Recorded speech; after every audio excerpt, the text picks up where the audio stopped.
করার সুযোগ নাই। রিপন অথবা আসিফের একজন বলো তো আমরা সাধারণত কি দেই? তোমাদের তো ধারণা নিশ্চয় থাকার কথা। পরীক্ষায় শর্ট কেস অ্যাবডোমেন থেকে কি দেওয়া হয়? অ্যাসাইটিস, হ্যাঁ বলো। স্প্লিনোমেগালি। হ্যাঁ, হেপাটোমেগালি, স্প্লিনোমেগালি, হেপাটোস্প্লিনোমেগালি। হ্যাঁ, তারপর আর কি থাকে?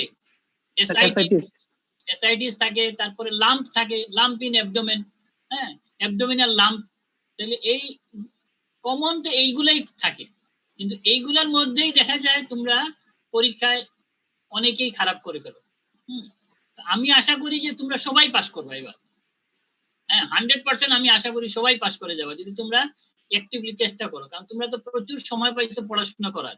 হ্যাঁ, বাসায় থেকে থেকে এখন পড়াশোনা করে এখন একটু চর্চা করতে হবে। সেই চর্চা করলে এই জিনিসগুলা মানে তোমাদের চলে আসবে এবং তোমরা সময় মতো সেটাকে প্রডিউস করতে পারবে। রিপ্রডিউস করতে পারলে ইনশাআল্লাহ সবাই পাস করে যাবে, ঠিক না? আচ্ছা, এখন তোমরা কি বই পড়তেছো? এই যে শর্ট কেসের জন্য বই কি ফলো করতেছো? কোন বই থেকে পড়তেছো বা কি বই ফলো করতেছো?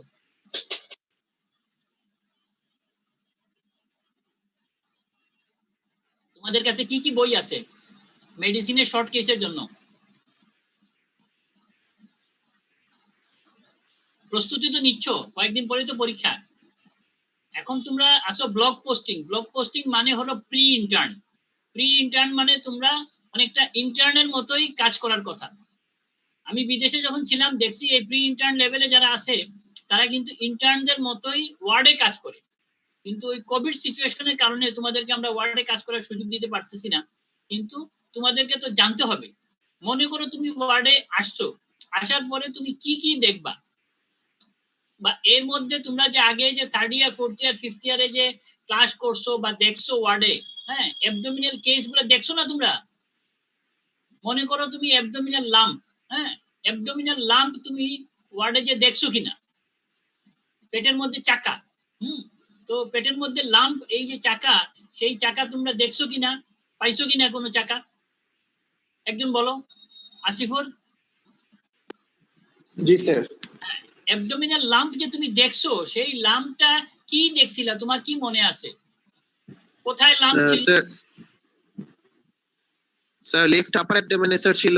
স্প্লিনোমেগালির ক্ষেত্রে আমরা থ্যালাসেমিয়ার পেশেন্ট পেয়েছিলাম, স্প্লিনোমেগালি।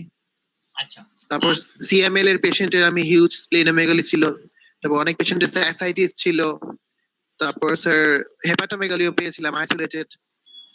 আচ্ছা আচ্ছা, হেপাটোমেগালি পাইছো, স্প্লিনোমেগালি পাইছো, তারপরে অ্যাসাইটিস এর পেশেন্ট পাইছো, ঠিকই আছে। এই পেশেন্ট ছাড়াও আরো তো পেশেন্ট অনেক সময় আমাদের আসে ওয়ার্ডে। আচ্ছা, একজন পেশেন্টের তুমি অ্যাবডোমেন এক্সামিনেশনের সময় তুমি মনে করো, আমি বললাম তোমাকে ইন্সপেক্ট দ্য অ্যাবডোমেন, তুমি কি করবা? ইন্সপেকশন অ্যাবডোমেন যদি পরীক্ষায় দেওয়া হয় যে inspect the abdomen, do the relevants, হ্যাঁ, যদি স্যার তোমাকে ইনস্ট্রাকশন দেন, তাহলে ইন্সপেকশনে তুমি কি জিনিস দেখবা? বলো একজন। ইন্সপেকশন, রিপন মিয়া বলো তো, ইন্সপেকশনে তুমি কি দেখবা? শেপ অফ দ্য অ্যাবডোমেন দেখবো স্যার। আচ্ছা, পজিশন অফ দ্য আম্বিলিকাস, বলে দাও। Flanks, condition of the flanks, scar mark, hair distribution, এনগট স্পেন। আচ্ছা, আর দেখলা? আচ্ছা, এই যে স্কার মার্ক তুমি বলছো, স্কার মার্কের ইম্পর্টেন্সটা কি? স্কার মার্ক প্রিভিয়াস কোনো স্যার অ্যাবডোমিনাল মেলিগনেন্সি থাকলে স্যার, যদি কোনো সার্জিক্যাল অপারেশন হয়ে থাকে। কি আবার বলো? অ্যাবডোমিনাল মেলিগনেন্সিতে কোনো স্যার। আচ্ছা, আর আচ্ছা, আমি তোমাকে একজন পেশেন্ট মানে পাওয়া গেল, এই পেশেন্টের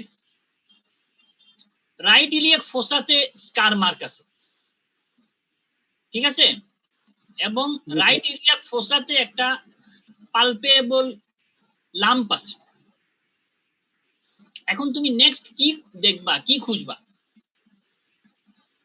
রাইট ইলিয়াক ফোসাতে তার স্কার মার্ক আছে, হ্যাঁ, এবং রাইট ইলিয়াক ফোসাতেই একটা লাম্প পাওয়া গেল, হ্যাঁ।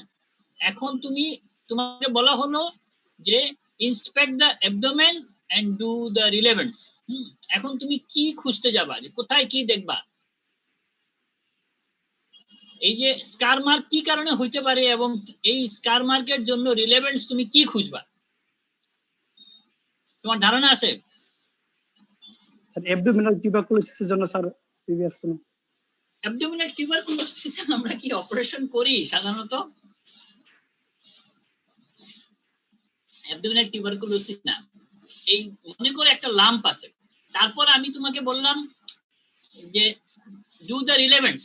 তুমি রিলেভেন্টস দেখতে গিয়ে মনে করো তুমি এনিমিয়া পাইলা, পেশেন্ট ইজ এনিমিক।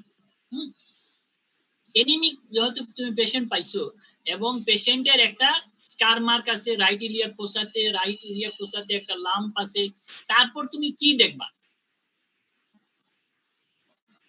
আমি তোমাকে বলে দেই যে এই পেশেন্টের হাতের মধ্যে, হ্যাঁ, হাতের মধ্যে তুমি যদি এক্সামিন করতে যাও তাহলে ওইখানে তুমি দেখবা যে রেডিয়াল আর্টারিতে তুমি হাত দিলেই ওইখানে একটা তুমি অন্যরকম একটা ফিলিংস পাবা, ঠিক আছে? তো এই ফিলিংস পাইলে তুমি পরবর্তীতে কি করবা? মনে করো ওইখানে একটা তুমি ব্রুই পাওয়া গেল, হ্যাঁ, হাতের মধ্যে রেডিয়াল আর্টারি যেটা আছে, রেডিয়াল আর্টারিতে হাত দিলেই তুমি ওইখানে একটা ব্রুই পাইলা, হ্যাঁ। ওইখানে তুমি যদি স্টেটো লাগাও দেখবা যে এখানে একটা ব্রুই পাওয়া যাচ্ছে। হাতের মধ্যে তুমি একটা অ্যাবনর্মাল সেন্সেশন পাচ্ছ এবং স্টেটো লাগাইলে ব্রুই পাওয়া যাচ্ছে, তাইলে এইখানে তোমাকে চিন্তা করতে হবে যে এখানে আর্টারিও ভেনাস ফিস্টুলা আছে। এখন আর্টারিও ভেনাস ফিস্টুলা যদি একজন পেশেন্টের থাকে তাহলে তুমি কি চিন্তা করতে পারো?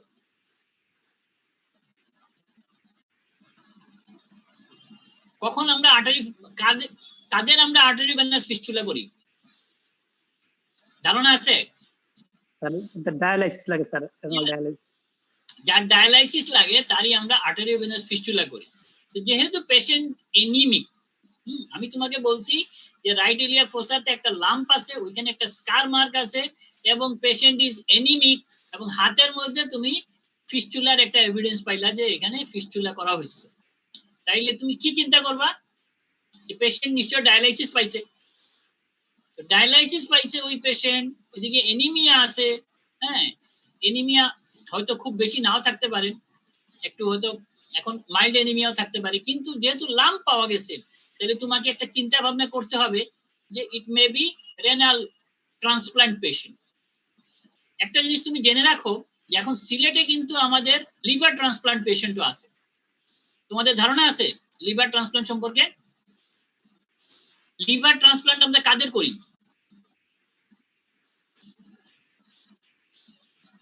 ধারণা আছে রিপন মিয়া?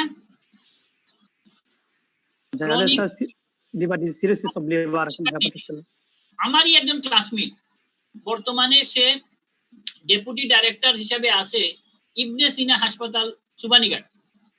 সে আর্মির মেজর ছিল, রিটায়ার্ড আর্মি মেজর। এরপরে সে ছিল রাগিব রাবে মেডিকেল কলেজের ডেপুটি ডাইরেক্টর।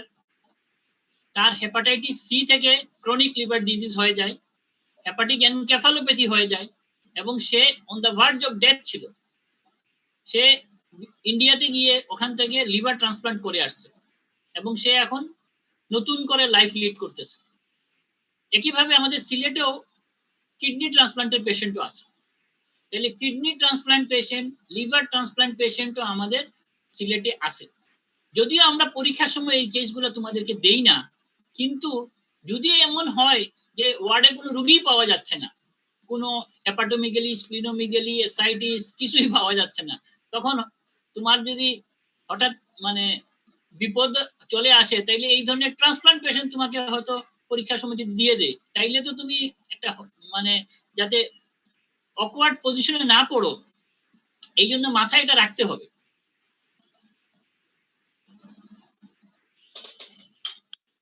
সাধারণভাবে আমরা এগুলো দেই না, কারণ ওয়ার্ডে বেশিরভাগ সময় চেষ্টা করা হয় কমন রুগী দেওয়ার জন্য। বিশেষ করে আমরা যে দেই সে রুগী থাকে হেপাটোমিগালি, স্প্লিনোমিগালি, হেপাটোস্প্লিনোমিগালি, এসাইটিস, হ্যাঁ, এই ধরনের রোগী বেশিরভাগ দেওয়া হয়। কিন্তু অনেক সময় যখন পাওয়া যায় না তখন এটিপিক্যাল কেস, যে রোগী ওয়ার্ডে পাওয়া যায় সেই রোগী দিয়ে দেওয়া হয়। অনেক সময় কিছু ম্যালিগনেন্সি রোগী দিয়ে দেওয়া হয়। যেমন এই যে পেটের মধ্যে চাকা, পেটের মধ্যে চাকা, কিছু কিছু ম্যালিগনেন্সি পেশেন্টও তোমার কাছে আসতে পারে পরীক্ষার সময়, যে কোনো ম্যালিগনেন্সি ওই পেটে চাকা নিয়ে আসতে পারে। এখন কোন ম্যালিগনেন্সি পেটে চাকা নিয়ে আসতে পারে তোমাদের ধারণা আছে? পেটে চাকা, অ্যাবডোমিনাল লাম্প, হ্যাঁ, লাম্প ইন অ্যাবডোমেন। হ্যাঁ, পেটের মধ্যে বিভিন্ন জায়গায় তো বিভিন্ন ধরনের চাকা থাকে, বিভিন্ন ম্যালিগনেন্সি থাকতে পারে। ম্যালিগনেন্সি তোমাকে অনেক সময় ওয়ার্ডে ফেস করা লাগবে। এছাড়া তুমি তো শুধুমাত্র পাস করলেই তো হবে না, পাস করার পর তোমাকে ইন্টার্নশিপে জয়েন করা লাগবে। হ্যাঁ, তোমার আগামীতে বিয়ে শাদী করতে হবে, সংসার করতে হবে, মানে প্র্যাকটিক্যাল লাইফে তুমি কয়েকদিন পরেই চলে আসবা, তোমাকে প্র্যাকটিস করতে হবে ইন্টার্নশিপের পর ইন্ডিভিজুয়ালি। তখন তো তোমাকে এগুলো ফেস করতেই হবে। আমরা যেটা এখন ফেস করতেছি তোমাদেরও ফেস করতে হবে। কারণ আমরা মনে করি each and every doctor should not only do MBBS, সবাইকে পোস্ট গ্রাজুয়েশন করতে হবে। কিছু না কিছু, কেউ মেডিসিনে, কেউ সার্জারিতে, কেউ গাইনিতে, যেটা ভালো লাগে পোস্ট গ্রাজুয়েশন করতে হবে। করতে হলে তোমাকে অ্যাবডোমেন সম্পর্কে সবাইকেই জানতে হবে। ওয়ার্ডে কাজ করতেও অ্যাবডোমেন সম্পর্কে জানতে হবে, প্র্যাকটিস করতে হলে জানতে হবে, স্পেশালাইজেশন করতে হলে জানতে হবে। অ্যাবডোমেন এমনই এক জায়গা, এটা একটা ম্যাজিক বক্স বলতে পারো। হ্যাঁ, আমরা এত বছর ধরে প্র্যাকটিস করতেছি, তারপরও দেখা যায় অনেক কেসেই আমরা সাথে সাথে ক্লিনিক্যালি সব কেস ডায়াগনোসিস করতে পারি না। ইনভেস্টিগেশনের হেল্প নিয়ে অনেক সময় কিছু ডায়াগনোসিস হয়, আর কিছু কিছু দেখা যায় কমপ্লিট ডায়াগনোসিসে আমরা বুঝতে পারি না। হ্যাঁ, তাইলে এই জিনিসগুলা মাথায় রেখেই তোমাদেরকে আগাইতে হবে। তাহলে তোমরা কিন্তু সাহস করে, একজন শুধু রিপন মিয়া ছাড়া বাকিরা কিন্তু মানে আমার সাথে অ্যাক্টিভ পার্টিসিপেশনে ছিল না।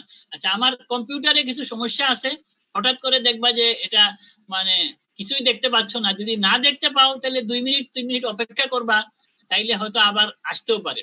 আর যদি পাওয়ার ফেইলার হয়ে যায় আর আমার আইপিএস ও ফেল করে, আইপিএস এও প্রবলেম আছে, তাইলে তো আর মানে সময় লাগবে বেশি।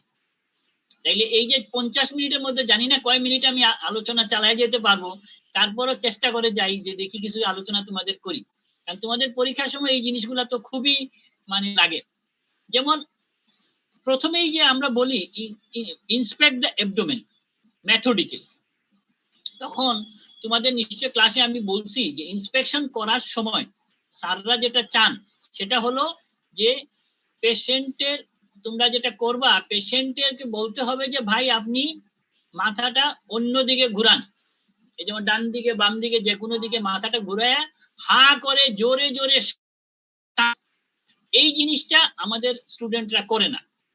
এবং না করার কারণে মুখটা যদি না করে তাহলে রোগী কাশি দিবে, দেখা যাবে তুমি পরীক্ষায় ফেল। তার কারণ তোমার নিজের সেফটি এখন এনশিওর করতে হবে। কারণ এখন যে করোনা সিচুয়েশন চলতেছে, রোগী যদি কাশি একটা দিয়ে দেয় তাইলে কোটি কোটি ভাইরাস তার শরীর থেকে বাইর হয়ে আসতে পারে, আসলে তোমার বিপদ হয়ে গেল। সে যদি মাস্ক ব্যবহার করে না থাকে তাইলে তুমি বিপদে পড়লা, তুমিও যদি মাস্ক ঠিক মতো ব্যবহার করতে যদি না পারো। আর মাস্ক তোমাকে 100% প্রোটেকশন দেয় না।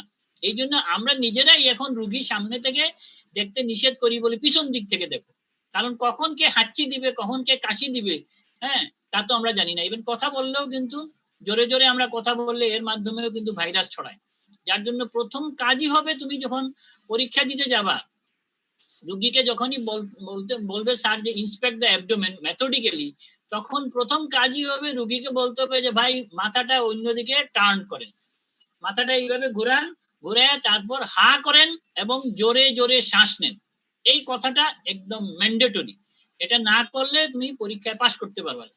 তার কারণ হলো প্রথমে তোমার সেফটি এনশিওর করতে হবে যে তুমি সেফ মানে প্র্যাকটিস করতে পারবা। কারণ আমাদের ডাক্তারদের মধ্যে অনেক ডাক্তার ইনফেক্টেড, প্রায় 3000 ডক্টর বাংলাদেশে ইনফেক্টেড এবং মোর দেন 70 অলরেডি ডাইড।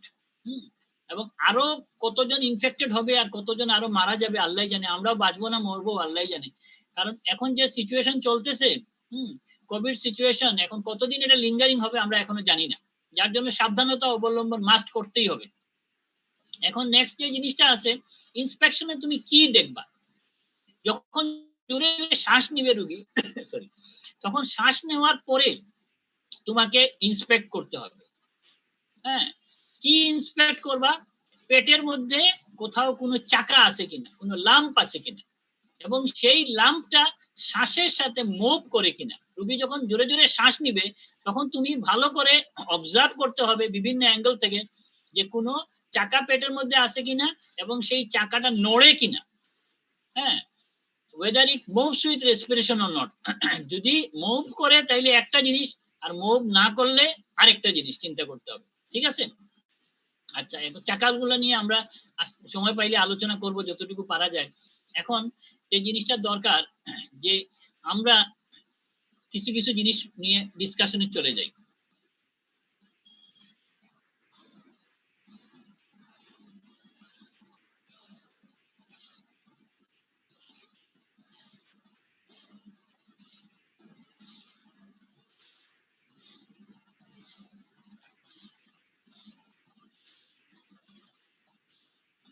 এখন আমরা যখন পেশেন্টকে অ্যাবডোমেন এক্সামিনেশন করতে যাই তখন আমরা কিন্তু বলি যে ইন্সপেক্ট দ্য অ্যাবডোমেন, অথবা যে কোনো একটা ইনস্ট্রাকশন স্যার দিল, দিয়ে বলবে যে ডু দ্য রিলেভেন্টস। এখন রিলেভেন্টস তোমাকে খুঁজতে হবে যে এই পেশেন্টের অ্যাবডোমেন এক্সামিনেশন স্যার আমাকে কেন দিল। নিশ্চয় কোনো একটা কারণ আছে, সেই কারণটা আমাকে খুঁজে বাইর করতে হবে। তখন কিছু কিছু আমাদের জেনারেল এক্সামিনেশন গুলো আমাদের খেয়াল করতে হবে যে পেশেন্টের এপিয়ারেন্স থেকে শুরু করে, এপিয়ারেন্স, বডি বিল্ড থেকে শুরু করে সব কিছুর দিকে আমাদের জেনারেল এক্সামিনেশনে যা আমরা দেখি সব খেয়াল করতে হবে, এবং ওইটা থেকে কোনো পজিটিভ ফাইন্ডিংস আছে কিনা, আমরা কোনো কিছু পাই কিনা রিলেভেন্স, সেটা খুঁজতে হবে। তাইলে জেনারেল কন্ডিশন মানে জেনারেল এক্সামিনেশনের মধ্যে আমরা যে জিনিসটা দেখবো যে পেশেন্ট কি কনসাস আছে না আনকনসাস আছে। সাধারণত আনকনসাস পেশেন্ট আমরা পরীক্ষায় দেই না, কনসাস পেশেন্টই দেই। কিন্তু কনফিউজ থাকতে পারে পেশেন্ট হয়তো তুমি কথা বলতেছো, সে ঠিক মতো কথা বুঝতেছে না, কথা উত্তর দিচ্ছে না, তখন তোমাকে অ্যাটেন্ডেন্টের হেল্প নিতে হবে। যদি দেখা যায় যে রোগী ঠিক মতো কথা বলতেছে না, রোগী মানে কথাগুলো বোঝা যাচ্ছে না, তো সাধারণত যে রোগী কনফিউজ থাকে বা যে রোগী এরকম থাকে যে তার কথাগুলো ঠিক মতো সে বলতে পারে না, তখন সাধারণত রোগীর সাথে একজন অ্যাটেন্ডেন্ট দেওয়া হয়, যাতে তুমি অ্যাটেন্ডেন্টের হেল্প নিয়ে পেশেন্টের সম্পর্কে যদি কোনো প্রশ্ন করার থাকে সেটা করতে পারো। কারণ কিছু কিছু প্রশ্ন অনেক সময় দরকার লাগে মানে করা, পেশেন্ট যদি না আনসার দিতে পারে, সাথে অ্যাটেন্ডেন্ট থাকবে, সেই অ্যাটেন্ডেন্টের কাছ থেকে মানে তুমি জানতে পারবে। তাইলে যদি পেশেন্ট কনফিউজ থাকে তাইলে তুমি একটা জিনিস চিন্তা করতে হবে যে পেশেন্টের কনফিউশন আছে, তার লেভেল অফ কনসাসনেস ঠিক নাই, তার মানে কিছু একটা প্রবলেম আছে। যেমন যদি কোনো পেশেন্ট হেপাটিক মানে লিভার প্যাথোলজি নিয়ে আসে এবং এই লিভার প্যাথোলজির সাথে যদি তার হেপাটিক এনকেফালোপ্যাথির কোনো ফিচার ডেভেলপ করে, তাইলে কিন্তু পেশেন্টের conscious level of consciousness deteriorate করবে, পেশেন্ট কনফিউজ হয়ে যেতে পারে। এটা এমনও হইতে পারে যে তোমার পরীক্ষার হলেই পেশেন্ট হয়তো হেপাটিক এনকেফালোপ্যাথি ডেভেলপ করছে, ভালো ছিল, আগের দিন হয়তো যে ডাক্তার দেখছে সে তখন হেপাটিক এনকেফালোপ্যাথি পায় নাই, সিলেকশন করে ফেলছে পরীক্ষার কেস হিসাবে, কিন্তু পরীক্ষার হলে এসে পেশেন্টের হেপাটিক এনকেফালোপ্যাথি ডেভেলপ করছে, পেশেন্ট কনফিউজ হয়ে গেছে। তখন তোমাকে এই জিনিসটা খেয়াল করতে হবে যে পেশেন্টের কনফিউশন আছে কিনা। নেক্সট, পেশেন্ট যদি অ্যাম্বুলেন্ট থাকে সে কিভাবে মানে হাঁটাচলা করতেছে সেটাও খেয়াল করতে হবে। যে পেশেন্টকে তুমি যখন বললা যে আপনি শুয়ে পড়েন বা আপনি বসেন, তখন পেশেন্টের যদি বিছানা থেকে নামে হাঁটে বা কোনো হাঁটার সুযোগ থাকে সেটাও তোমাকে খেয়াল করতে হবে। যে পেশেন্ট স্যার কিভাবে এনে বসাইলো বেডের মধ্যে, হ্যাঁ, সেটাও খেয়াল করতে হবে যে পেশেন্ট কোত্থেকে আসলো, কোথায় বসলো, কিভাবে তার গেইটে কোনো অ্যাবনর্মালিটি আছে কিনা, সেই জিনিসটা একটু খেয়াল করতে হবে। পেশেন্ট ইল লুকিং আছে কিনা, তার বডি বিল্ড কেমন, তার হাইড্রেশন স্ট্যাটাস কেমন, কালার, তার পেলর, তার সাইনোসিস আছে কিনা, এনিমিক কিনা, জন্ডিস আছে কিনা। তারপর জন্ডিসের সাথে যেটা কনফিউশন হয় ক্যারোটিনিমিয়া, তার ক্যারোটিনিমিয়া আছে কিনা। সাইড বাই সাইড আমরা সাধারণত যেহেতু হ্যাপাটোমেগালি পেশেন্ট, স্প্লিনোমেগালি পেশেন্ট দেই, এদের গুড নাম্বার অফ পেশেন্ট থাকে কিন্তু ক্রনিক লিভার ডিজিজ। হ্যাঁ, chronic liver disease, cirrhosis of লিভারের পেশেন্ট অনেক সময় পরীক্ষা দেওয়া হয়। তো এই পেশেন্টদের স্টিগমাটা অফ লিভার ডিজিজ খুঁজতে হবে, যে স্টিগমাটা অফ লিভার ডিজিজ আছে কি নাই, এবং থাকলে কি আছে কি নাই। সাথে সাথে তোমাকে ফিটার হেপাটিকাস, হ্যাঁ, ফিটার হেপাটিকাসও সার্চ করতে হবে। কিভাবে? তার একটু এভাবে করে একটু স্মেল নিতে হবে, স্মেল নিয়ে দেখতে হবে যে কোনো ফিটার হেপাটিকাস আছে কিনা। তাহলে ফিটার হেপাটিকাস যদি পাওয়া যায় তাইলে তোমাকে বুঝতে হবে যে এই পেশেন্টের হেপাটিক এনকেফালোপ্যাথি আছে, মানে ক্রনিক লিভার ডিজিজ থাকতে পারে। আচ্ছা, এখন এই যে জন্ডিসের মানে ছবি একটা দেখানো হয়েছে, যে জন্ডিস তোমাকে খেয়াল করতে হবে। পেশেন্টকে যখনই তুমি পরীক্ষা করতে যাবা, তাইলে যখন যেহেতু আমরা অ্যাবডোমিনাল কেস বেশিরভাগই ক্রনিক লিভার ডিজিজ দেই, এখন patient compensated or decompensated chronic liver disease, সেটা তোমাকে বোঝার জন্য এই জন্ডিসটা সার্চ করতে হবে যে পেশেন্টের কোনো জন্ডিস আছে কিনা। এখন অ্যাবডোমিনাল এক্সামিনেশনের আমরা সাধারণত কি কি জিনিস দেখি? তোমরা সবাই জানো ইন্সপেকশন, পালপেশন, পারকাশন, অস্কালটেশন, এগুলা তো আমরা করি। কিন্তু আর এক্সামিনেশনের মধ্যে কিন্তু পার রেক্টাল এক্সামিনেশন আছে, যেটা সাধারণত পরীক্ষার সময় করতে দেওয়া হয় না, কারণ আমরা পার রেক্টাল এক্সামিনেশন পরীক্ষার হলে কখনো করাই না। কিন্তু তোমাকে জানতে হবে যে অ্যাবডোমিনাল এক্সামিনেশনের পার্ট হিসাবে পার রেক্টাল এক্সামিনেশন আছে, এবং হার্নিয়া এবং জেনাইটেলিয়া সেটাও এক্সামিনেশন হলো পার্ট অফ অ্যাবডোমিনাল এক্সামিনেশন। কারণ যেহেতু ক্রনিক লিভার ডিজিজ আছে পেশেন্ট, ক্রনিক লিভার ডিজিজ পেশেন্টের কিন্তু টেস্টিকুলার এট্রোফি থাকে। যদি মেল পেশেন্ট থাকে তার টেস্টিকুলার এট্রোফি থাকে, এবং টেস্টিকুলার এট্রোফিটা আছে কি না আছে তোমাকে কাপড়ের উপর দিয়ে, তার পারমিশন নিয়ে কাপড়ের উপর দিয়ে কিন্তু পরীক্ষা করতে হবে। পরীক্ষা করে টেস্টিকুলার এট্রোফি আছে কিনা সেটা দেখতে হবে। পরীক্ষার সময় স্যাররা হয়তো জিজ্ঞেস করেন যে তুমি যে টেস্টিকুলার এট্রোফি বললা এটা কি ঠিক বলছো না আন্দাজি বলছো, হ্যাঁ, তখন অনেক সময় জিজ্ঞেস করা হয় যে তুমি কিভাবে কম্পেয়ার করলা, যে এটা কি আসলে এট্রোফি কিনা সেটা বুঝলা কিভাবে। হ্যাঁ, বুঝার উপায়টা কি? বুঝার উপায় হলো অ্যানাটমিতে স্পেসিমেন সবাই দেখছো, অ্যানাটমি সেই স্পেসিমেনের সাথে একটা কম্পেয়ার করলেই তো বোঝা যায় যে এই সাইজটা, টেস্টের যে সাইজটি স্বাভাবিক আছে না কম আছে। এছাড়া অনেক সময় আরেকটা জিনিস বলা হয় যে আমাদের ছোট ভাই যদি থাকে, ছোট ভাইয়ের টেস্টিস আমরা দেখছি, সেই ছোট ভাইয়ের টেস্টিসের সাথে আমরা মানে এই কম্পেয়ার করছি, এবং কম্পেয়ার করে দেখতেছি যে সেই টেস্টিসের তুলনায় এই টেস্টিসটা ছোট হয়ে গেছে। তারপর কনসিস্টেন্সি দেখা যায় অনেক সময় সফট হয়ে যায়, সেটাও একটা ইম্পর্টেন্ট ফাইন্ডিং, কিন্তু কাপড়ের উপর দিয়েই দেখতে হবে। আরেকটা জিনিস পরীক্ষা, যেটা আমাদের কিছু এক্সামিনার আছেন, বিশেষ করে রাগিব রাবেয়া মেডিকেল কলেজের আগে যে মানে হেড অফ দি ডিপার্টমেন্ট যিনি ছিলেন প্রফেসর প্রদ্যুৎ কুমার ভট্টাচার্য, উনি আসলে যে জিনিসটা অ্যাবডোমেন এক্সামিনেশনে চান সেটা হলো হার্নিয়াল ওরিফিস তোমরা দেখছো কিনা। হার্নিয়াল ওরিফিস দেখতে হলে কি করতে হবে? কাপড়টা নামাইতে হবে পিউবিক সিম্ফাইসিসের উপর পর্যন্ত, এবং দুই সাইডে কাপড়টা সরায় রেখে তোমাকে প্রথমে ইন্সপেকশনের সময় রুগীকে বলতে হবে মুখ সরায় দিয়ে কাশি দিতে, এবং কাশি দেওয়ার সময় এই হার্নিয়াল ওরিফিসটা একবার ইন্সপেক্ট করতে হবে।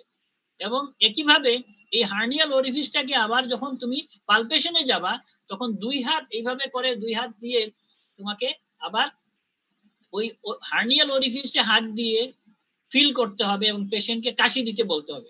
হার্নিয়াল ওরিফিস যদি দেখা না হয় তাইলে কিন্তু পরীক্ষায় দেখা যায় অনেক সময় ভালো নাম্বার পাওয়া যায় না। তাহলে এই যে দুইটা জিনিস তোমরা ইন্সপেকশন, পালপেশন, পারকাশন, অস্কালটেশন সবই হয়তো করলা, কিন্তু হার্নিয়াল ওরিফিসটা দেখো নাই, অথবা ওই টেস্টিকুলার এট্রোফি দেখো নাই, এটার জন্য কিন্তু মার্ক কমে যাবে।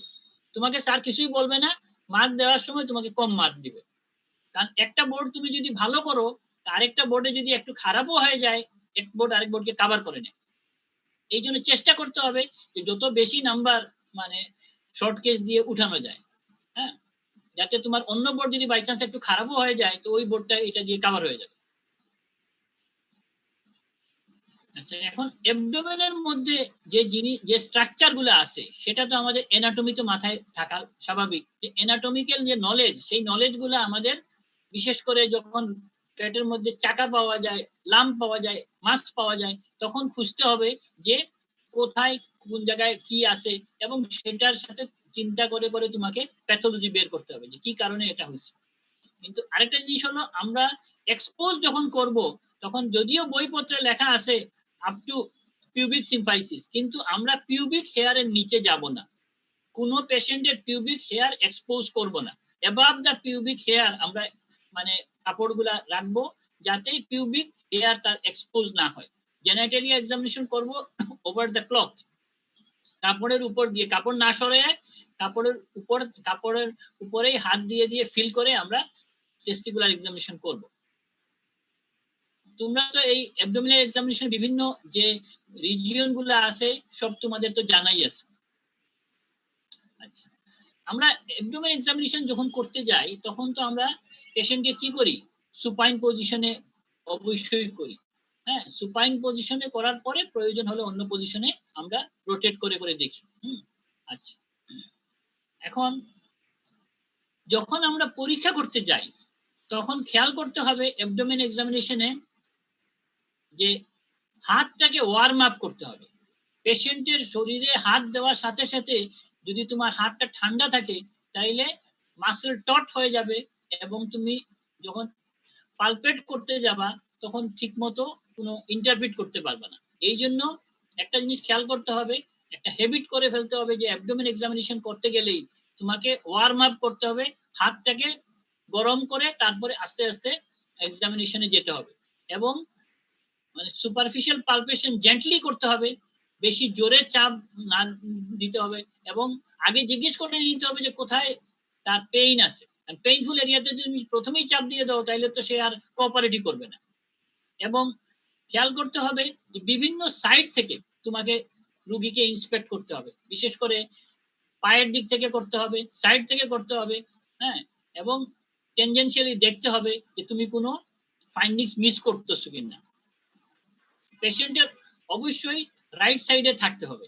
স্যাররা অনেক সময় পরীক্ষার সময় অবজার্ভ করেন যে তুমি কি রাইট সাইডে আসো না লেফট সাইডে চলে গেছো। হ্যাঁ, রাইট সাইডেই থাকা নিয়ম, কারণ এটা একটা সিস্টেম। যদি তুমি লেফট হ্যান্ডেড হও তাহলে স্যারের পারমিশন না নিয়ে তুমি অন্যদিকে যাবে না।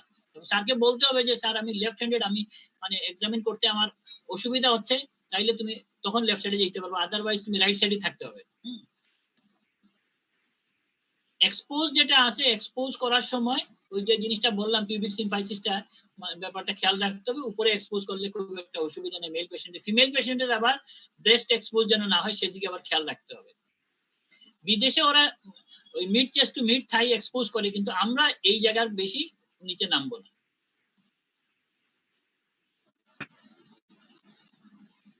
আচ্ছা, পরীক্ষার সময় আরেকটা জিনিস যেটা ফেস করা হয় সেটা হলো এই যে শেপ অফ দ্য অ্যাবডোমেন।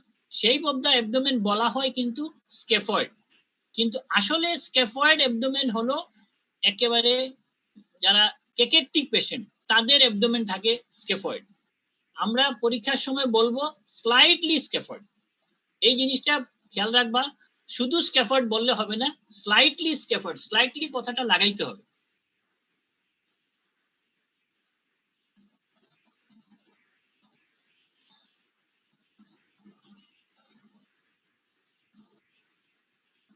আচ্ছা, পরীক্ষার সময় তোমরা যে জিনিসগুলো বলছো এছাড়া কিছু কিছু জিনিস তোমরা কিন্তু মিস করছো, যেমন পেশেন্টের ডাইলেটেড ভেইনস। হ্যাঁ, ডাইলেটেড ভেইনস পেটের মধ্যে অনেক সময় থাকে এবং শোয়া অবস্থায় অনেক সময় দেখা যায় যে এই ভেইনস গুলো যখন প্রমিনেন্ট হয় না, প্রয়োজনে পেশেন্টকে বসতে বলতে হবে, দাঁড়াইতে বলতে হবে, তখন দেখা যাবে যে পেটের মধ্যে যে ডাইলেটেড ভেইনস আছে এটা অনেক বেশি প্রমিনেন্ট হয়ে যায়। এছাড়া স্ট্রায়ার কথা খেয়াল রাখতে হবে যে স্ট্রায়া দিয়ে আমরা অনেক রোগ ডায়াগনোসিস করতে পারি। পিগমেন্টেশন, অনেক সময় পেশেন্ট পেট ব্যথার কারণে, হ্যাঁ, পেট ব্যথার কারণে পেটে গরম পানি দিয়ে সেক দিতে দিতে পুড়ায় ফেলে, যেটাকে আমরা ইরিথিমা এবেগনি বলি। ওটা দিয়ে তোমাকে বুঝতে হবে যে এইখানে কিছু একটা প্যাথোলজি আছে, যে সে এমন ভাবে সেক দিচ্ছে যে সেক দিতে দিতে পুড়ায় ফেলছে। আর সার্জিক্যাল স্কার যেটা, সেটা অপারেশন ইন্ডিকেট করতেছে যে ওইখানে কোনো একটা প্যাথোলজি ছিল, সেই প্যাথোলজির জন্য স্কার আছে। যখনই আমরা অ্যাবডোমেন এক্সামিনেশন করব তখন কিন্তু পেরিস্টালসিসের জিনিসটা খেয়াল রাখতে হবে যে কোনো ভিজিবল পেরিস্টালসিস আছে কিনা। কারণ মেডিসিন ওয়ার্ডে সবসময় যে মেডিসিন রুগী আসবে তা কিন্তু না, আমাদের মেডিসিন ওয়ার্ডে কিন্তু সার্জারি পেশেন্টও আসে, গাইনি পেশেন্টও আসে। সব পেশেন্ট আমরা দেখে ওইখান থেকে আমরাই ডিসিশন নেই যে কোন পেশেন্ট আমরা মেডিসিন ওয়ার্ডে রাখবো আর কোন পেশেন্টকে রেফার করে দিব সার্জারি অথবা গাইনি। এই জন্য মেডিসিন ওয়ার্ডে কাজ করার জন্য তোমাকে শুধু মেডিসিনের নলেজ থাকলে হবে না, কিছু সার্জারির নলেজ, কিছু গাইনির নলেজ অবশ্যই থাকতে হবে। যখনই আমরা অ্যাবডোমিনাল ডিস্টেনশন পাই তখন আমরা জানি যেখানে 5F এর কথা আমাদের মনে রাখতে হয়, faeces, fat, fluid, flatus, foetus. হ্যাঁ, এই জিনিসগুলো আমাদের মাথায় রাখতেই হয়। হ্যাঁ, ইভার্টেড আম্বিলিকাস যখন আমরা দেখি তখনই আমরা চিন্তা করি যে পেশেন্টের আইদার এসাইটিস আছে অথবা আম্বিলিকাল হার্নিয়া অথবা প্যারা আম্বিলিকাল হার্নিয়া এগুলো আছে। ডাইলেটেড ভেইনস এটা খুবই একটা ইম্পর্টেন্ট জিনিস যেটা তোমাদের পরীক্ষার সময় খেয়াল রাখতে হবে, যে বিশেষ করে পোর্টাল হাইপারটেনশন যে পেশেন্ট আছে তাদের ডাইলেটেড ভেইনস থাকে। কেপুট মেডুসা, হ্যাঁ, এই পোর্টাল হাইপারটেনশনের জন্য আমরা কেপুট মেডুসা দেখতে পাই, সেটা তোমাদের মাথায় রাখতে হবে। এবং পরীক্ষার সময় ডিরেকশন অফ ফ্লো অফ এই ডাইলেটেড ভেইনস তোমাকে পরীক্ষার সময় দেখাইতে হবে। সেটা নিশ্চয়ই তোমরা ওয়ার্ডে প্র্যাকটিস করে আসতো, যে কোন দিকে ফ্লো আছে সেই ফ্লোটা দেখাইতে হবে, এবং কোন কন্ডিশনে কোন ধরনের ফ্লো থাকে কোন দিক থেকে কোন দিকে সেটা তোমার পরীক্ষার সময় ধরা হয়। এই যে কেপুট মেডুসা এখানে দেখানো হয়েছে, এই যে কিভাবে তোমরা দেখবা সেই জিনিসটাও এখানে বোঝানোর চেষ্টা করা হয়েছে। আচ্ছা, এখন একাইমোসিস, অনেক সময় সার্জারি পেশেন্টও আমাদের কাছে চলে আসে, তাইলে ওই Kulen sign, grey Turner sign এগুলো তোমাকে জানতে হবে একাইমোসিস সম্পর্কে। হ্যাঁ, যে কোন রোগীকে আমরা সার্জারিতে পাঠাবো।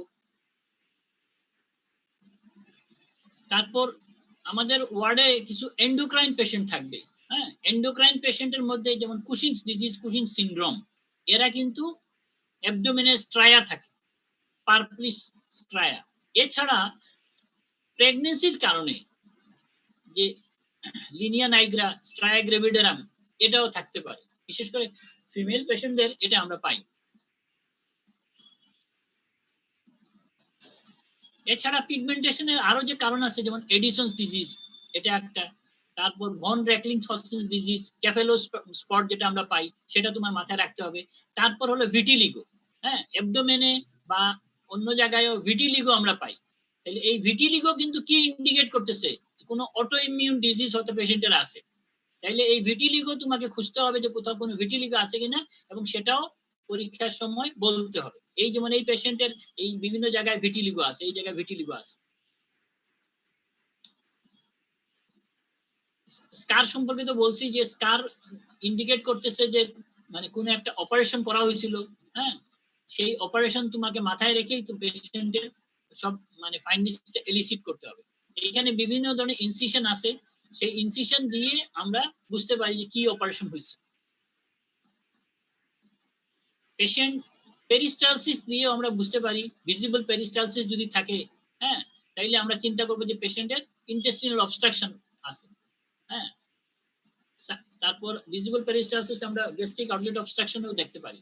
সেই জিনিসগুলো যদি থাকে তাহলে এই পেশেন্টকে আমাদের কি করতে হবে, সার্জারিতে রেফার করতে হবে। যেমন ভলভুলাস সিগময়েড কোলন, হ্যাঁ, এই পেশেন্ট এই যে অ্যাবডোমিনাল ডিস্টেনশন হয়ে আছে এই ধরনের পেশেন্ট মেডিসিন ওয়ার্ডে তোমরা পাবা। তাহলে এই পেশেন্টকে আলটিমেটলি মেডিসিন ওয়ার্ডে রাখা যাবে না, এই পেশেন্টকে সার্জারিতে পাঠাই দিতে হবে। সেই সিদ্ধান্ত তো তোমাদেরকেই নিতে হবে। আচ্ছা, যদি আমরা লোয়ার অ্যাবডোমিনে দেখি যে কোনো একটা এই অ্যাবডোমিনাল ডিস্টেনশন, তাহলে তোমাকে অবশ্যই প্রথমেই চিন্তা করতে হবে ইউরিনারি ব্লাডার। কারণ অনেক সময় দেখা যায় ইউরিনারি ব্লাডারের কারণে অ্যাবডোমিনাল ডিস্টেনশন হয়ে আছে। তাইলে এই জিনিসটা খেয়াল করতে হবে যে পেশেন্টের পেশাব হচ্ছে কিনা। পেশেন্টের যদি পেশাব মানে হিস্ট্রি তুমি না নাও, তাহলে ইউরিনারি ব্লাডার ফুল হয়ে আছে আর তুমি টেনশন করতেছো যে কি না কি আছে, তাহলে ইউরিনারি ব্লাডার অবশ্যই এমটি করে আবার দেখতে হবে। এবং ফিমেল পেশেন্ট যদি হয় তাহলে গ্রেভিড ইউটেরাস, ওভারিয়ান টিউমার এগুলা মাথায় রাখতেই হবে।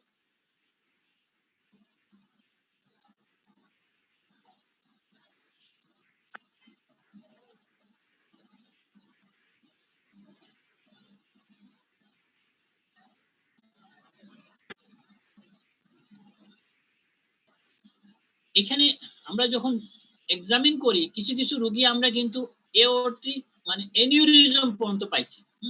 এওর্টিক এনিউরিজম এটাও মাথায় রাখতে হবে যে কোনো পেশেন্টের এইখানে পালসেটাইল কোনো কিছু পাওয়া যাচ্ছে কিনা, কোনো এইখানে সোয়েলিং আছে কিনা। তুমি পরীক্ষা করার সময় যদি এই জায়গায় জেন্টেলি না করো আর জোর দিয়ে তুমি চাপ দিয়ে এখানে পরীক্ষা টরীক্ষা করো, তাইলে এই এনিউরিজম যদি বার্স্ট হয়ে যায় তাহলে পেশেন্টের কিন্তু মৃত্যুর কারণ হয়ে যেতে পারো তুমি। এই জন্য এই এক্সামিন করার সময় খুব জেন্টাল এক্সামিনেশন করতে হবে, এখানে যদি কোনো মানে ভিজিবল যদি পালসেটাইল কোনো কিছু দেখো।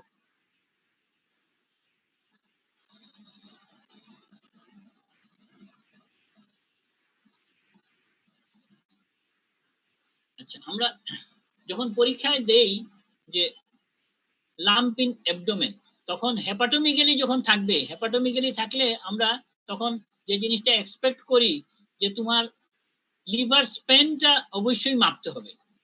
লিভার স্পেন মাপতে হলে কি করতে হবে, যে জায়গায় তুমি লিভার হেপাটোমিক্যালি যে পরিমাণ নিচে পাইছো সাথে upper border of liver dullness বের করে ফিতা দিয়ে মাপতে হবে এবং মেপে বলতে হবে যে স্যার লিভার স্পেন এত আছে। আচ্ছা,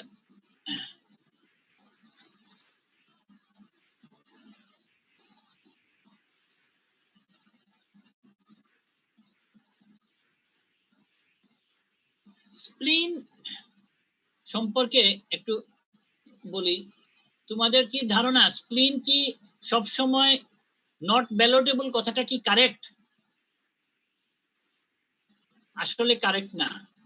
যদিও আমরা বলি স্প্লিন নট ব্যালটেবল, কিন্তু কিছু কিছু বইতে আছে হিউজ স্প্লিনোমিক্যালি মে বি ব্যালটেবল। পরীক্ষার সময় এই জিনিসটা ধরা হয় যে স্প্লিনের সাথে ডিফারেন্স লেফট কিডনি, তখন তোমরা বলে যাও যে স্যার স্প্লিন ইজ নট ব্যালটেবল, কিন্তু মনে রাখতে হবে যে হিউজ স্প্লিনোমিক্যালি যদি পেশেন্টের থাকে তাহলে অবশ্যই এটা ব্যালটেবল। এবং এটা বিশেষ করে ইসমাইল পাটোয়ারি স্যারের একটা ফেভারিট প্রশ্ন, উনি পরীক্ষায় আসলে এটা ধরেন যে স্প্লিন কি ব্যালটেবল, জি স্যার ব্যালটেবল হইতে পারে if there is huge স্প্লিনোমিক্যালি, otherwise not ব্যালটেবল। স্প্লিনোমিক্যালি যখনই থাকবে তখন এই যে আমরা ফিঙ্গার ইনসাইনুয়েশন টেস্ট করি, স্প্লিনিক নচ দেখি স্প্লিনোমিক্যালির বেলায়, স্প্লিনিক নচ তোমার পরীক্ষার সময় অনেকে খুঁজে পায় না। পরীক্ষার সময় দেখাইতে বলা হয় যে where is the splenic notch. কিছু কিছু এক্সামিনার আছেন ওনাদের ফেভারিট প্রশ্ন, তুমি যখনই বলবা splenomegaly what are the points in favour, তখনই তোমাকে দেখাইতে বলা হবে যে হোয়ার ইজ স্প্লিনিক নচ। তাই তোমাকে ওয়ার্ডে যখন তুমি রোগী দেখবা তখন স্প্লিনিক নচটা জেন্টলি খোঁজার চেষ্টা করবা যে স্প্লিনিক নচটা কোথায় আছে, এবং পরীক্ষার সময় স্প্লিনিক নচ অনেক সময় দেখাইতে বলা হয় যে স্প্লিনিক নচ কোথায় দেখাও। তখন অনেক সময় স্টুডেন্টরা উল্টাপাল্টা জায়গায় হাত দেয়, এটা মিডিয়ালি থাকবে এবং মানে তুমি যদি প্র্যাকটিস করো তাহলে স্প্লিনিক নচ তুমি পাবা। তারপর হলো স্প্লিন পারকাশন। স্প্লিন পারকাশনের জন্য যে ট্রব স্পেসটা কোন জায়গায়, এটা হলো আমাদের মিড এক্সিলারি লাইনে 6th রিব থেকে শুরু করে কোস্টাল মার্জিন পর্যন্ত, আর এদিকে হলো মিড এক্সিলারি লাইন। এই যে স্পেসটা এটা হলো ট্রব স্পেস। এই স্পেসে অবশ্যই তোমাকে স্প্লিন পারকাস করে দেখতে হবে যে এই জায়গায় পারকাশন নোড কি আছে। এই স্পেসটা যখন স্প্লিন বড় হয় তখন এই স্পেসে তোমাকে অবশ্যই ডালনেস পাইতে হবে। তো এবং এই স্প্লিনিক ডালনেস দেখাইতে হলে কি করতে হয়, নিচে থেকে পারকাস করে করে উপরে যাইতে হবে অ্যাবাভ দ্য 6th রিব পর্যন্ত। যদি তুমি এই জায়গায় পারকাস করে না দেখাও তাহলে অনেক সময় স্যাররা তোমাকে ভালো নাম্বার দিবে না, বলবে যে স্প্লিন পারকাশন করে তুমি দেখাইতে পারো না। ঠিক আছে, তাহলে স্প্লিন পারকাশনের কথা মনে রাখতে হবে, স্প্লিনিক নচের কথা মনে রাখতে হবে এবং ব্যালটমেন্টের কথা মাথায় রাখতে হবে। ব্যালটমেন্টের একটা প্রশ্ন স্যাররা করতেই পারে।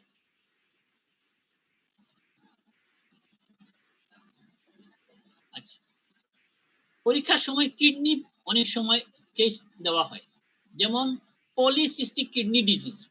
পলিসিস্টিক কিডনি ডিজিজ হলে কিডনিটা অনেক বড় থাকে এবং অনেক বড় কিডনি থাকলে সেটা তখন পালপেবল হয় এবং দেখা যায় তখন তোমাকে এই কিডনি যে ব্যালটমেন্ট সেটা করে দেখাইতে হবে। হ্যাঁ, যে ব্যালটমেন্ট টেস্ট করা হয়েছে, ব্যালটমেন্ট টেস্টটা পজিটিভ আছে, এই যে স্যার ব্যালটমেন্ট টেস্ট এইভাবে করা হয়। তাইলে এই জিনিসটা তোমাকে মাথায় রাখতে হবে যে পলিসিস্টিক কিডনি ডিজিজ বা এরকম কিছু কিডনি ডিজিজের রোগী পরীক্ষায় দেওয়া হয় যাদের মানে দেখা যায় কিডনিটা বড়।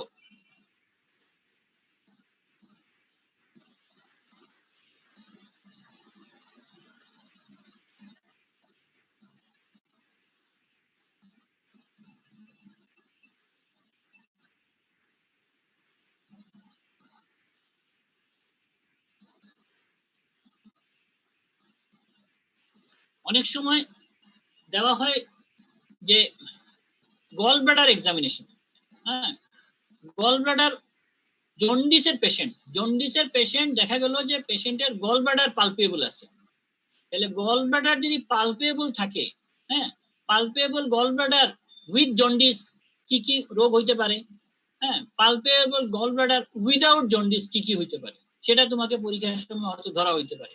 তাইলে palpable gall bladder with jaundice যদি থাকে, তাহলে তোমাকে কি চিন্তা করতে হবে যে pancreatic malignancy, head of the প্যানক্রিয়াসে যদি ম্যালিগনেন্সি হয়, তাইলে কিন্তু palpable gall bladder with jaundice পাওয়া যেতে পারে। আরো অনেক কারণ আছে, সেগুলো তোমার পরীক্ষার সময় ধরা হইতে পারে। উইদাউট জন্ডিস যদি থাকে, তাহলে তোমাকে মনে করতে হবে surgery case, mucocele of the gall bladder, empyema of the gall bladder, এই ধরনের কেস যদি থাকে, তাহলে এই পেশেন্টদেরকে আমরা সার্জারিতে পাঠাই দিই। অনেক সময় দেখা যায় কোলিসিস্টাইটিস পেশেন্ট যদি তুমি ওয়ার্ডে পাও, তাহলে মার্ফিস সাইন দেখাইতে তোমাকে বলা হবে পরীক্ষার সময়। মার্ফিস সাইনটা কিভাবে দেখতে হয়, এই যে বাম হাতের এই থাম্ব দিয়ে, হ্যাঁ, দেখতে হবে। এবং মার্ফিস সাইন যদি পজিটিভ হয় আর পেশেন্টের বাকি সাইন সিমটম যদি হয় কোলিসিস্টাইটিসের মতো, তাহলে এই পেশেন্টকে তোমাকে পাঠাইতে হবে ইন সার্জারি ওয়ার্ড। একইভাবে ম্যাকবার্নিস পয়েন্ট দেখতে হবে, রবসিং সাইন দেখতে হবে। এই জিনিসগুলো যদি থাকে, তখন আমরা সার্জারিতে রোগী পাঠাবো। বোর্ড লাইক ভিজিডিটি যদি থাকে, সার্জারিতে পাঠাই দিব। আচ্ছা, একটা জিনিস মাথায় রাখতে হবে যে গল স্টোনের জন্য কিন্তু গল ব্লাডার পালপেবল হয় না। কারণ গল স্টোনের জন্য ক্রনিক কোলিসিস্টাইটিস হওয়ার কারণে gall bladder will not be palpable. তাই এটা একটা জিনিস মাথায় রাখতে হবে, in the presence of jaundice a palpable gall bladder is unlikely to be due to gall stone, more likely due to carcinoma. এবং সেই কার্সিনোমা কোথায়, হেড অফ দ্য প্যানক্রিয়াসে হইতে পারে, এম্বুলা ব্যাটারে হইতে পারে। হ্যাঁ, তাহলে এইগুলো মাথায় রেখে তোমাকে আগাইতে হবে। আচ্ছা, পারকাশন। এখন আমরা পারকাশন যেটা করি, সেই পারকাশনের মধ্যে খেয়াল করতে হবে যে আমরা পারকাশন অস্কাল্টো পারকাশনও করি, এমনিতেও পারকাশন করি। পারকাশন করে আমরা শিফটিং ডালনেসটা দেখি। এই শিফটিং ডালনেস তোমাকে স্যাররা পরীক্ষার সময় যেটা ধরেন, উপর থেকে মানে পারকাশ করে করে একদম নিচে পর্যন্ত আসতে হবে, তারপর মিড লাইন থেকে একেবারে সাইডে যেতে হবে, দুই সাইডে যেতে হবে, আবার মাঝখানে আসতে হবে। এই জিনিসটা যদি তোমরা ঠিক মতো প্র্যাকটিস না করো, তাহলে পরীক্ষার সময় কিন্তু ভালো নাম্বার পাবা না। হ্যাঁ, কারণ পেশেন্টের শিফটিং ডালনেস আছে কিনা, এসআইটিস পেশেন্টের শিফটিং ডালনেস আছে কিনা, সেটা তোমাকে পরীক্ষার সময় অবশ্যই দেখাইতে হবে। না দেখাইতে পারলে তো পরীক্ষা পাসই হবে না। এবং ফ্লুইড থ্রিল দেখাইতে হবে। ফ্লুইড থ্রিল দেখানোর সময় যে জিনিসটা করা হয়, সেটা যে তোমার হাত রাখতে হবে, মাঝখানে হাত রেখে, এই যে মাঝখানে হাত কেন রাখতে হয়, এটা অনেক সময় পরীক্ষার সময় ধরা হয় যে why you put the hand, একটা হাত তুমি মাঝখানে কেন রাখছো। এটার উদ্দেশ্য হলো স্যারদের আনসার যেটা স্যাররা চান, to dampen the transmission of vibration through air and through solid tissue. তাইলে আমরা যেহেতু এয়ার থেকে হাতটা রাখতেছি, এয়ার থেকে আর চাপ দিয়ে রাখি কি জন্য, যে সলিড টিস্যু দিয়ে যাতে না যায়। তখন আমরা যখন একটা ভাইব্রেশন তৈরি করি, সেই ভাইব্রেশনটা অন্যদিকে গিয়ে হাতে লাগে, সেটা হলো অবশ্যই ফ্লুইড দিয়ে গেছে, তাইলে এটা ফ্লুইড থ্রিল। এই জিনিসগুলো পরীক্ষার সময় ধরা হয়, যে বিশেষ করে প্রদ্যুৎ স্যার ধরেন যে তুমি এই হাতটা কেন রাখছো, কি জন্য রাখছো।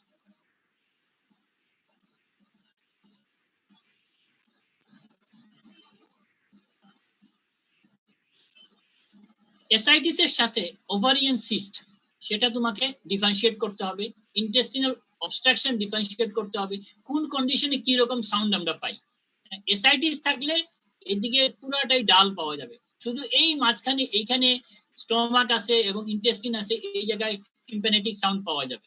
কিন্তু ওভারিয়ান সিস্ট থাকলে এই এই জায়গাটা মাঝখানটা শুধু তুমি ডাল পাবা, বাকি সব টিম্প্যানেটিক সাউন্ড পাওয়া যাবে। আর ইন্টেস্টিনাল অবস্ট্রাকশনে মানে সব তো ইন্টেস্টিনাল কয়েল গুলো ডিস্টেন্ডেড হয়ে থাকে, যার জন্য হোল অ্যাবডোমেন টিম্প্যানেটিক সাউন্ড পাওয়া যায়। আচ্ছা, অস্কাল্টেশনের সময় আমরা যে জিনিসটা খেয়াল করি, যে বাউল সাউন্ড তোমরা দেখতেছো কিনা। বাউল সাউন্ড দেখার জন্য যদিও নিয়ম হলো অনেক সময় নিয়ে দেখতে হয়, কিন্তু তোমাকে জাস্ট প্র্যাকটিসের জন্য একটু করতে হবে। রাইট ইলিয়াক ফোসাতে এই সাইডে কিছুক্ষণ বাউল সাউন্ড শোনার চেষ্টা করতে হবে। আর আমরা কি করি, সাকশন স্প্লাশ দেখি, কি জন্য দেখি যে পেশেন্টের কোনো গ্যাস্ট্রিক আউটলেট অবস্ট্রাকশন আছে কিনা। আর পেপটিক আলসারের ডিজিজ যদি গ্যাস্ট্রিক আউটলেট অবস্ট্রাকশন হয়ে যায়, এই পেশেন্ট তো আমরা মেডিসিনে রাখবো না, এই পেশেন্টকে সার্জারিতে পাঠাই দিব। যার জন্য সাকশন স্প্লাশ দেখতে হলে এপিগ্যাস্ট্রিক রিজিয়নে স্টেটো রাখতে হবে এবং পেশেন্টকে ঝাঁকানি দিতে হবে এবং দেখতে হবে যে কোনো সাউন্ড পাওয়া যায় কিনা। ভাস্কুলার ব্রুই, পরীক্ষার সময় ভাস্কুলার ব্রুই অনেক সময় দেখতে দেওয়া হয় যে দেখো এই পেশেন্টে কোনো রেনাল ব্রুই আছে কিনা। রেনাল ব্রুই দেখতে হলে কি করতে হবে, তোমাকে মাঝখানে প্রথমে দেখতে হবে স্টেটো দিয়ে, তারপর দুই সাইডে হ্যাঁ বেল অফ দ্য স্টেথোস্কোপ দিয়ে চাপ দিয়ে ধরে দেখতে হবে যে কোনো রেনাল ব্রুই আছে কিনা। বিশেষ করে হাইপারটেনসিভ পেশেন্ট সেকেন্ডারি হাইপারটেনশন আছে কিনা, রেনাল আর্টারি স্টেনোসিস আছে কিনা, সেটার জন্য ভাস্কুলার ব্রুই আমাদের দেখতে দেওয়া হয়।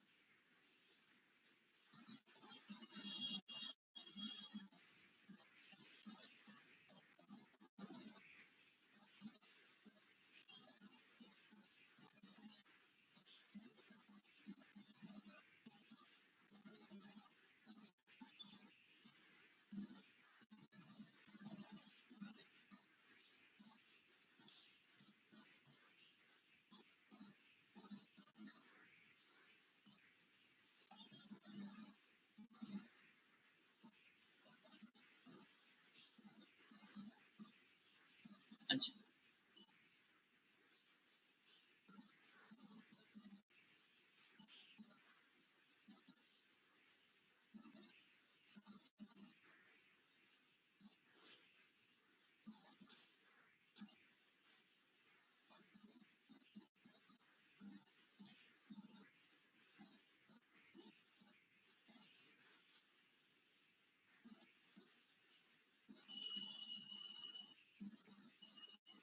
হ্যালো, শোনা যায়?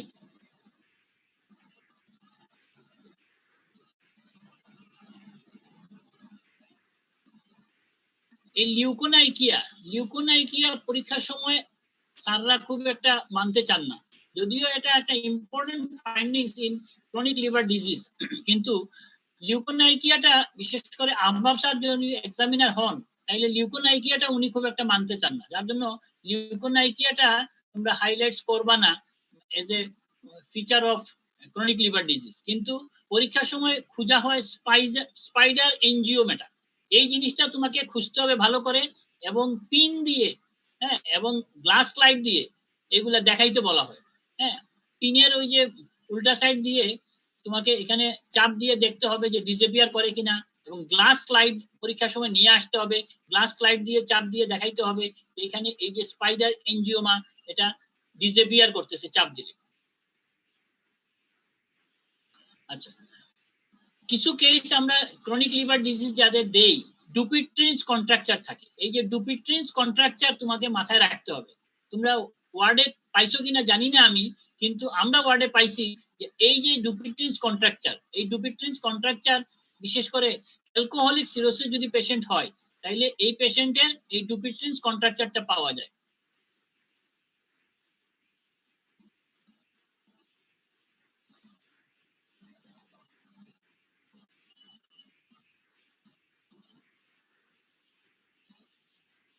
এই যে ছবিটা এটা হলো ক্রায়োগ্লোবুলিনিমিয়া।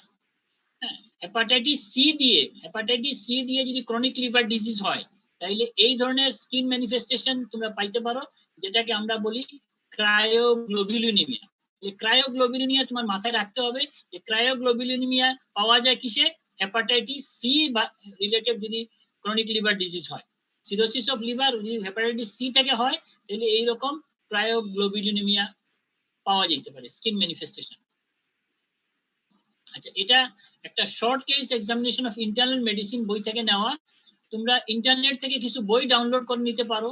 এর মধ্যে আব্দুল্লাহ স্যারের বই বাংলাদেশের যেরকম আছে এরকম এই যে short case in clinical exam of internal medicine এটা ডাউনলোড করতে পারো।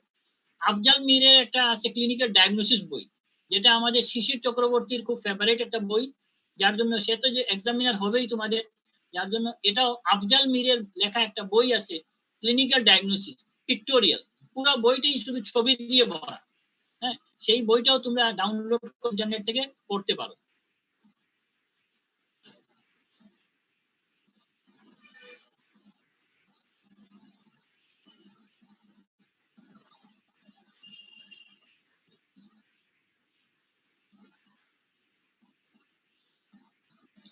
প্রাইমারি বিলিয়ারি সিরোসিস থেকে যদি কোনো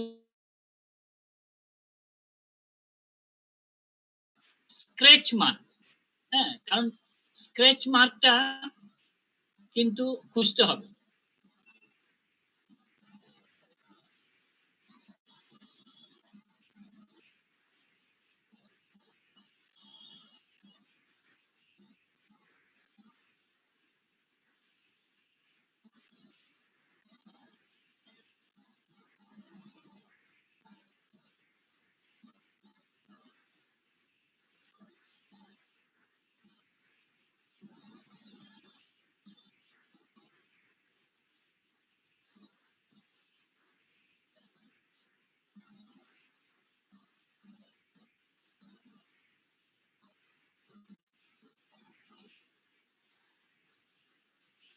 ম্যালিগনেন্সির জন্য বিশেষ করে কার্সিনোমা স্টোমাক পেশেন্টের আছে কিনা, সেটা যেহেতু লাম্প ইন দ্য অ্যাবডোমেনের মধ্যে একটা কার্সিনোমা স্টোমাকও হইতে পারে, সেটা তোমার মাথায় রেখে খুঁজতে হবে অ্যাকান্থোসিস নিগ্রিকেন্সটা তোমাকে খুঁজতে হবে। আর একটা জিনিস যেটা খুঁজতে হবে যে মানে লেফট সুপ্রাক্লেভিকুলার লিফ নোড আছে কিনা, হ্যাঁ, সেটা তোমাকে ভালো করে সার্চ করতে হবে পরীক্ষার সময়।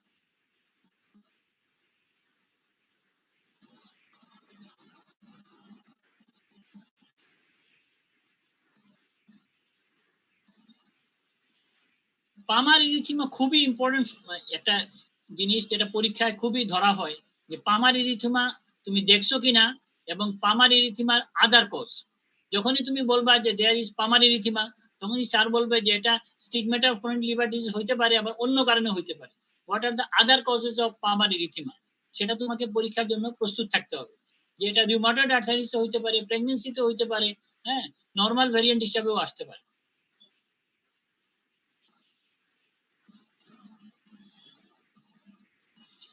পরীক্ষায় অবশ্যই যেহেতু লিভার ডিজিজের পেশেন্ট থাকবে, তোমাকে অ্যাস্টেরিক্সিস যেটা, হ্যাঁ, ফ্ল্যাপিং ট্রেমর, সেটা অবশ্যই দেখতে হবে। ফ্ল্যাপিং ট্রেমর যদি তোমরা পরীক্ষায় না দেখো, তাইলে কিন্তু পরীক্ষায় পাশ করা ডিফিকাল্ট। যখনই তোমাকে স্যার বলবে যে তুমি রিলেভেন্ট স্কিড দেখছো, তখনই তোমাকে, যখন যদি ক্রনিক লিভার ডিজিজ চিন্তা করো, তাহলে দেখতে হবে যে হেপাটিক এনকেফালোপ্যাথির কোনো সাইন আছে কিনা। আর্লি সাইনের মধ্যে তো তোমাকে প্রশ্ন করতে হবে যে রাতে ঘুম হয় কিনা, হ্যাঁ, ঘুমটা রাতে হয় না দিনে হয়, সেগুলো তো আমাদের কোশ্চেন করার সুযোগ পাইলে আমরা কোশ্চেন করি।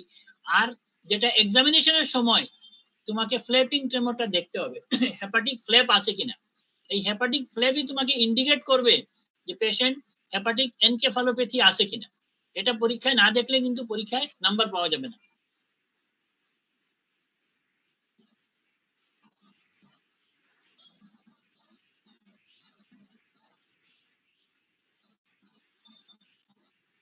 স্পাইডার নেভিটা খুঁজতে হবে সামনে এবং পিছনে, এই যে নেকলেস এরিয়া, এই এরিয়াতে খুঁজতে হবে সামনে পিছনে, এবং গ্লাস দিয়ে পিন দিয়ে দেখাইতে হবে স্যারদেরকে। যদি ইয়াং পেশেন্ট থাকে, যদি লিভার এনলার্জ থাকে, হেপাটোমিগালি থাকে, তাহলে তোমাকে মাথায় রাখতে হবে কেএফ রিং এর কথা।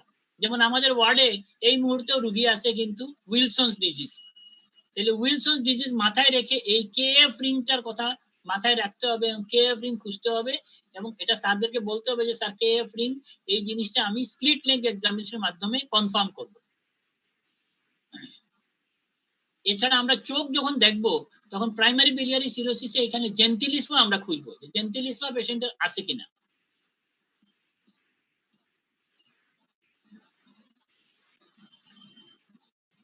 পেরিঅরবিটাল পারপুরা, এই পেরিঅরবিটাল পারপুরা পাওয়া যায় এমাইলোডোসিসে। যদি এমাইলোডোসিসের কারণে যদি হয়, এটা যদিও রেয়ার, কিন্তু এই পেরিঅরবিটাল পারপুরা পাওয়া যেতে পারে।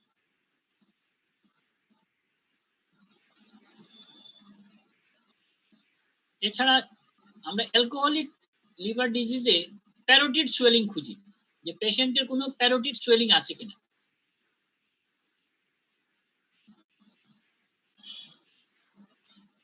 অ্যাবডোমিনাল কেস যখনই তুমি এক্সামিন করবা, তখন তোমাকে মাউথ এক্সামিনেশন করতে হবে, মাউথের অবস্থা কি আছে, গ্লোসাইটিস আছে কিনা, হ্যাঁ, বিশেষ করে অনেক সময় এনিমিয়ার পেশেন্টও যেমন দেওয়া হয় হিমোলাইটিক এনিমিয়া পেশেন্ট তোমাকে দেওয়া হলো, হ্যাঁ, পেশেন্টের স্প্লিনোমেগালি আছে, তখন তোমাকে এই জিনিসগুলো দেখতে হবে।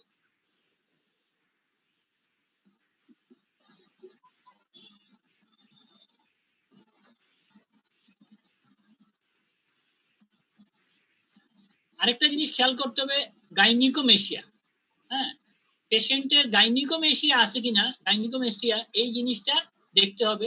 এটা আবার লাইপোমেশিয়ার সাথে ডিফারেন্সিয়েট করতে হবে। এই জায়গায় থাম দিয়ে আশেপাশ থেকে এইদিকে এক্সামিন করে দেখতে হয় যে এটা কি এখানে গ্ল্যান্ডুলার টিস্যু আছে কিনা। যদি গ্ল্যান্ডুলার টিস্যু থাকে তাহলে এটা গাইনিকোমেশিয়া, আর গ্ল্যান্ডুলার টিস্যু না থাকে, যদি সব একই রকম থাকে, তাহলে এটা হলো লাইপোমেশিয়া।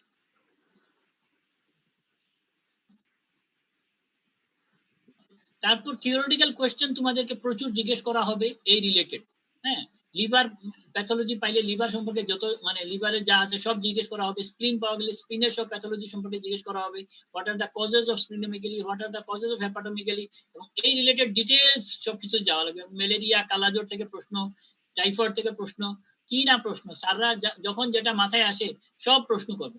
এই প্রশ্নের জন্য তোমাদের বই পড়ে এই জিনিসগুলো জানতে হবে যে এই রিলেটেড কি কি প্রশ্ন পরীক্ষায় আসতে পারে।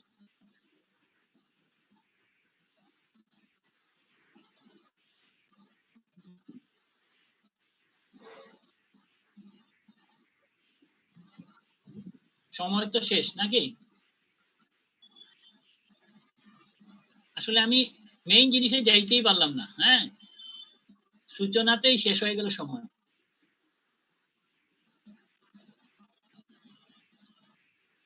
যেমন পরীক্ষায় এই জিনিসগুলো খুবই ইম্পর্টেন্ট। মেসিভ হেপাটোমেগালি কি কারণে পাওয়া যায়, মডারেট কি কারণে পাওয়া যায়, মাইল্ড কি কারণে পাওয়া যায়, এগুলা সব মানে তোমাদের মুখস্থ থাকতে হবে, এবং পরীক্ষার সময় এগুলা মানে কাজে লাগবে। এবং ফার্ম লিভার কখন, টেন্ডার লিভার কখন, পালসেটাইল লিভার কখন, হ্যাঁ, এই জিনিসগুলো মুখস্থ করে নিতে হবে নিজেদের মধ্যে ডিসকাশনের মাধ্যমে। এই যে কজোলজি খুবই দরকার, এবং এটা রিলেটেড কোয়েশ্চেন তোমাকে পরীক্ষার সময় ফেস করতে হবে।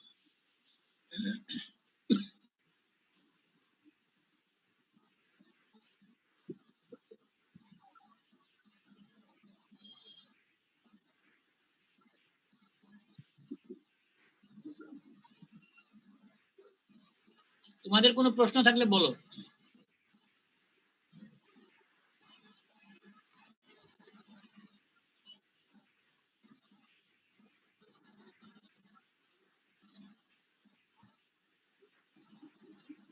কয়েকটা বই আছে, এই যেমন এই একটা বই আছে, হ্যাঁ, এই ধরনের কিছু কিছু বই আছে, ইন্ডিয়ান বই কিছু আছে, বাংলাদেশি বই কিছু আছে, ইংল্যান্ডের বই, এগুলো পড়তে হবে তোমাদের। এই যেমন আরেকটা বই আছে, এই ধরনের শর্ট কেসেরই অনেকগুলো বই আছে, এগুলো তোমাদেরকে পড়তে হবে পরীক্ষার জন্য, যাতে এক এক স্যারের এক এক লাইকিংস, এক এক বই থেকে প্রশ্ন করা হয়।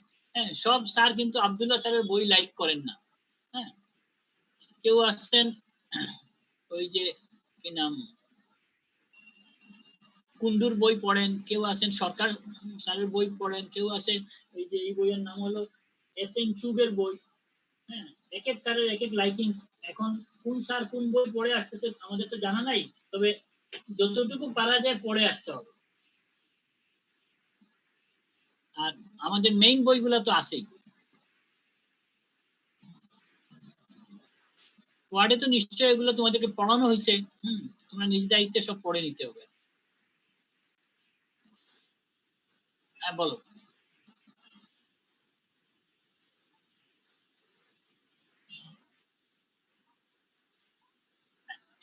টেন্স এসআইটিসে শিফটিং ডানলেস দেখা যাবেই না, বুঝছো না? এটাই তোমার পরীক্ষা প্রশ্নই করা হয় যে টেন্স এসআইটিসে তোমার শিফটিং ডালনেস দেখার কোনো সুযোগই নাই, কারণ শিফট হওয়ার মতো কোনো জায়গাই তো নাই। হ্যাঁ, এখানে যদি তুমি দেখতে যাও শিফটিং ডালনেস, তার মানে তুমি জানোই না যে এখানে দেখার কোনো সুযোগ নাই। এইখানে ফ্লুইড থ্রিল দেখতে হবে, এবং shifting dullness is not possible, কারণ ডালনেসই তো পাওয়া যাবে না। টেন্স এসআইটিসে সব জায়গায় দেখা যাবে যে মানে কোনো জায়গায় নাই, ডালনেসই নাই। ডালনেস না থাকলে তুমি শিফট হবে কিভাবে?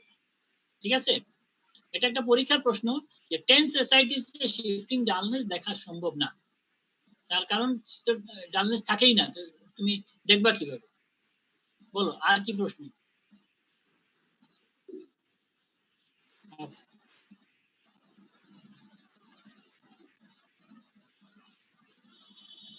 Sir sound sir. আচ্ছা। নাহিদা জাফরিন আমার সাথে ছিল নাকি? জি স্যার, তুলি ম্যাডাম ক্লাসে এখন।